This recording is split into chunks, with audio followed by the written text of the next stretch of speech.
I was rehearsing this on the way to the studio, and it's funny how you're always really good when the camera's not in your face, but now that it is here, I'm actually forgetting my lines. But nonetheless, it's not one for me to be commenting on political stuff on the Last Picture show, but that's Ovais's job, and he might pop up somewhere here. We'll add that in post. But there was something that struck me the other day while I was watching the Dave Smith and Douglas Murray interview or clash on the Joe Rogan Experience. One, I was very disappointed in Dave Smith. There's something that stark contrast between the reptilian cold of Douglas Murray with this hoodie-wearing, unshaven, and seemingly unprepared or ill-prepared Dave Smith that made me think that Douglas won the day, even though there have been a bunch of reaction videos that have said, Douglas Murray roasted, so on and so forth. But beyond that, there was one thing that struck me, and I hope we get to do a fact check. And I think there are already so many fact check videos that have been done in response to the video that us doing one will be redundant. But the one that I wanted to bring up was, at one point, Douglas Murray, in those clipped upper tones, in those clipped tones of the upper class,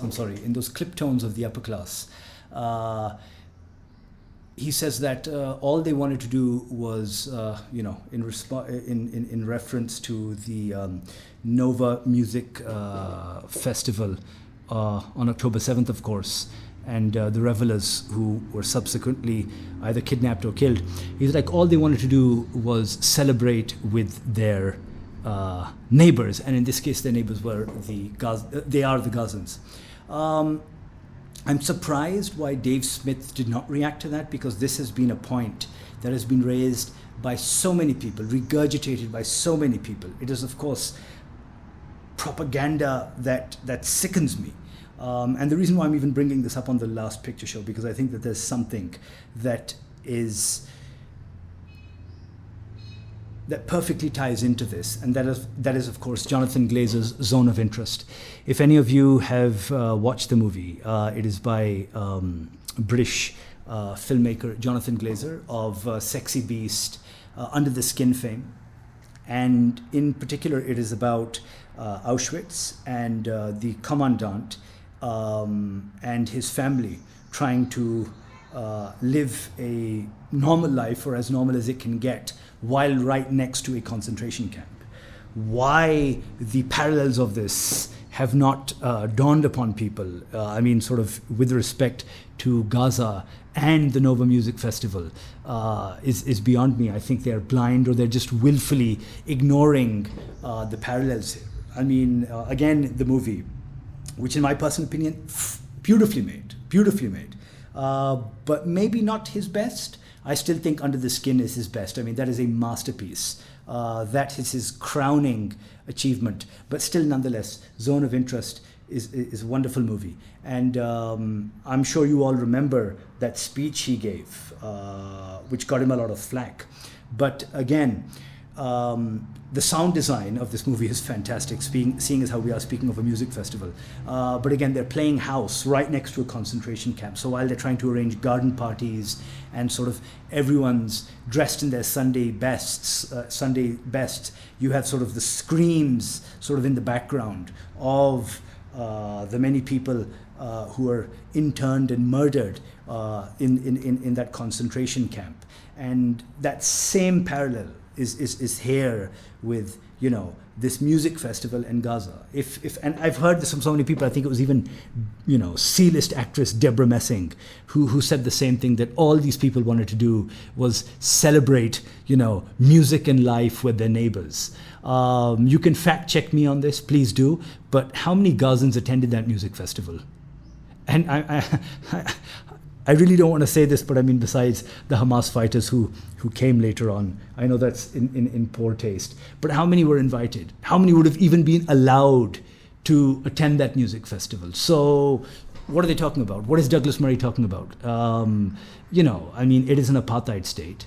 no way in hell would any of these Gazans have been allowed to attend. So while there was revelry and sort of merrymaking going on here you had Gaza. It was a thriving society, and it still is, despite the bombardment. I mean, they're still there, they struggle, they survive. But again, my point is that when Douglas Murray was spouting this shit, because that's literally what it was, that's the minute I heard that, that's the Zone of Interest came to mind, and that's what I thought of. I was like, maybe this is a movie that he needs to go and watch. And while it's not for me, again, to resort to ad hominem attacks, if you've ever, or at least Hollywood has done this from the very start, they've always cast British actors, particularly with that sort of tough intonation. They've always hired them for Nazis in any movie. I mean, you can start from the very sort of early 40s, during the war even, when they were making movies, all the way up till now, whenever a film is made on sort of World War II or the Holocaust, so on and so forth, it's always a British actor. So I think Douglas Murray, besides being a hack, that's exactly what he is. I think he has a future as sort of a Nazi stand-in, because you just know for a fact that there was, I wouldn't even call him an intellectual, but there was such a pundit sitting in on that Nazi meeting